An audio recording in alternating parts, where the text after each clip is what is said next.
Sa atin naman hong natatanging tampok bombo, inianunsyo kamakailan ng Chinese researchers mula sa Zhejiang University sa Hangzhou ang kanilang imbensyon na superglue na para sa mga buto. Ang Bone 02 kaya nitong ayusin ang mga bali sa buto sa loob lamang ng ilang minuto. Ang mga bali na karaniwang inaabot ng buwan para gumaling ay maaari na lamang ngayong matugunan ng mas mabilis at hindi na gaano invasive.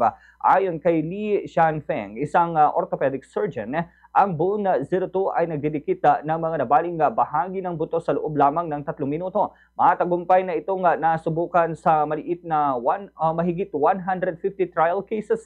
Isang pasyenteng may bali sa braso ang gumaling sa loob lamang ng 3 minuto. Kung walang Bone 02, kinakailangan ang operasyon na may metal plate at tornilyo. Sa follow-up check-up matapos ang 3 buwan, lubusang gumagaling ang pasyente ng walang komplikasyon. Bukod sa bilis nito, ang Bone 02 ay natural na nag-absorb ng katawan, kaya hindi tulad ng pangkaraniwang paggamot sa bali na kailangan ng metal plate at tornilyo na kinakailangan pang ng pangalawang operasyon para alisin ito. Ang Bone 02 ay na-patent sa